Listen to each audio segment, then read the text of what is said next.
Legenda mengatakan bahwa siapa yang ada 7 bintang di telapak kaki, orang itu akan ditakdirkan untuk menjadi raja. Tapi kedua anak laki-laki ini, yang satu di kaki kiri punya 7 tahi lalat merah. Yang lain punya 7 tahi lalat hitam di kaki kanan. Konon bahwa jika memiliki tahi lalat hitam di kaki, orang itu bernasib dengan kebahagiaan besar. Kedua anak laki-laki ini ditakdirkan untuk menjadi kekhawatiran utama Yuan Huaji.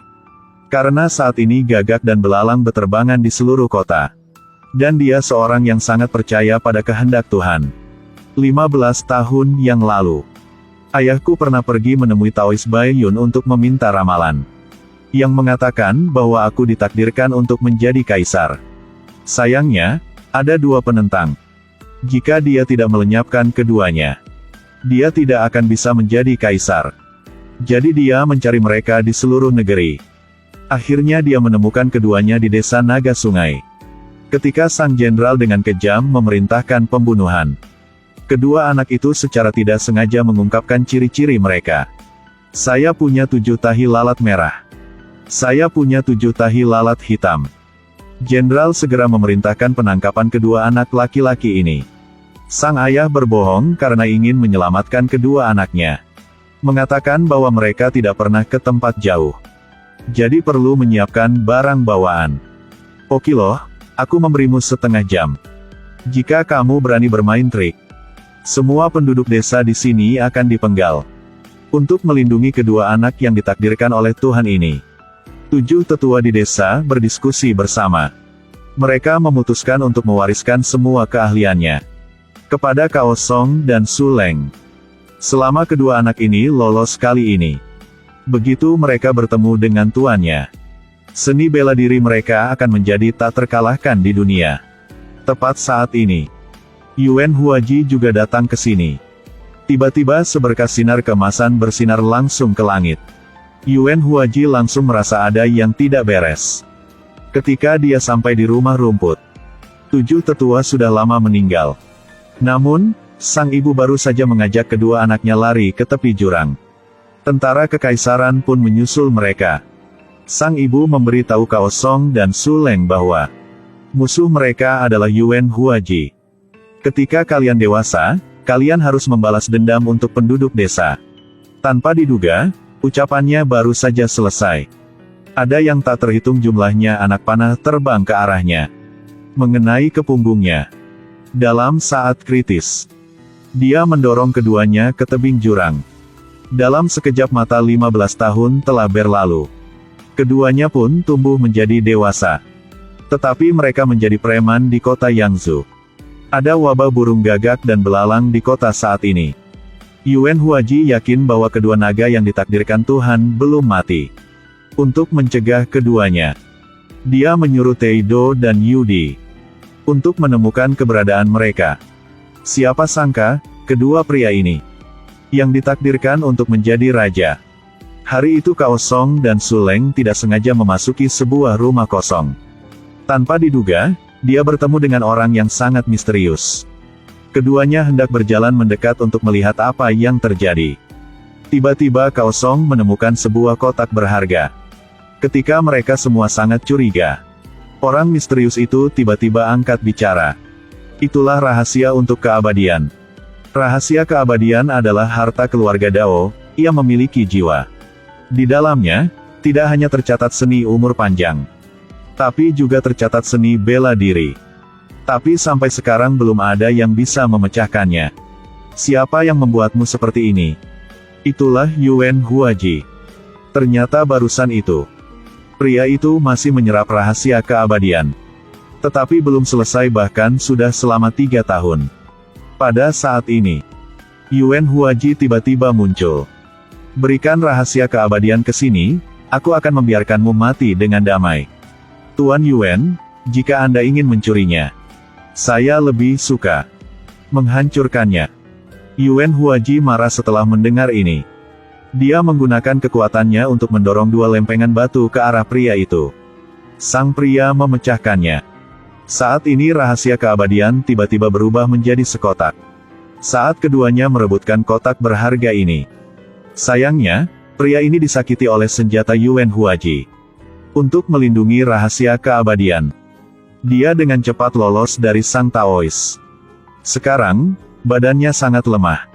Karena senjata Yuan Huaji telah menghancurkan semua tendon di tubuhnya. Setelah itu sang pria menyerahkan buku rahasia keabadian kepada Cao Song dan Su Leng.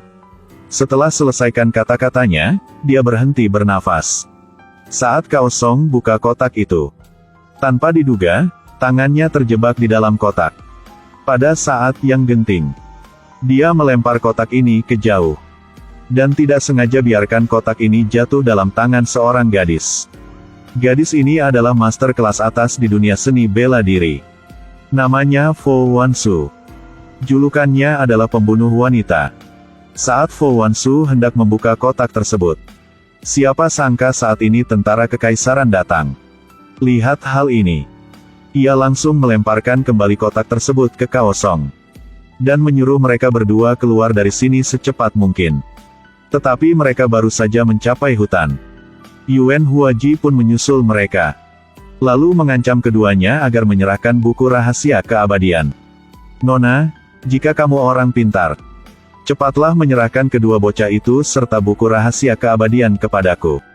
Jika berani, kesini ambilnyalah. Gadis itu terlihat seperti peri ini. Adalah master terkenal di dunia seni bela diri, Fo Wansu.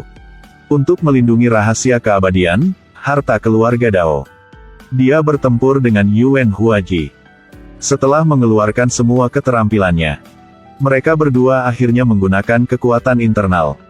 Tapi segera, mereka terlempar ke jauh. Sekarang Yuan Huaji tahu bahwa, kalau dia ingin merampok barang dari tangan Fo Wansu, keduanya pasti akan dilukai dengan parah. Jadi dia menyerah. Sampai jumpa di lain hari. Tanpa diduga saat Yuan Huaji berbalik dan pergi, Fo Wansu segera muntah darah. Untuk menghindari kemunculan Yuan Huaji, mereka bertiga pergi ke sebuah penginapan. Tapi rahasia keabadian telah jatuh ke tangan Fo Wansu. Jadi Cao Song dan Su Leng ingin mengambilnya kembali. Sehingga mereka beri obat bius ke dalam minumannya. Namun seorang dengan kekuatan internal yang dalam seperti dia, telah menyadari trik keduanya. Beri obat bius ke dalam makanan. Apakah kalian tahu, orang dengan kekuatan internal yang dalam, tidak peduli apakah itu penglihatan, pendengaran atau bahkan suara, itu mungkin meningkat 10 kali lipat berkat kekuatan internal. Sambil marah, dia memukul mereka. Tanpa diduga dia didorong kembali oleh sumber kekuatan. Lalu pingsan di tempat. Keduanya dengan mudah ambil kembali buku rahasia keabadian. Saat Fo Wansu bangun kembali, dia pergi mencari mereka berdua. Tanpa diduga tentara kekaisaran menyadari identitasnya. Sehingga mereka menangkapnya di tempat.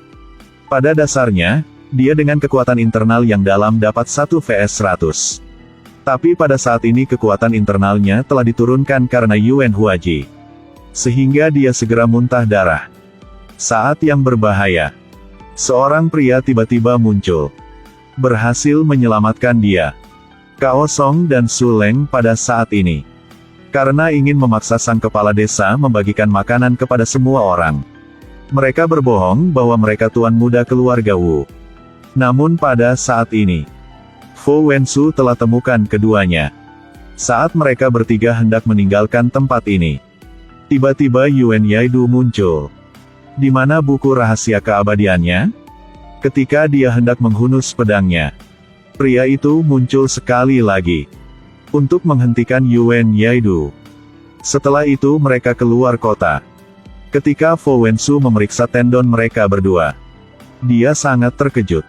Di dalam badan kalian, ada sumber kekuatan internal yang sangat kuat. Masing-masing memiliki kekuatan internal 100 tahun.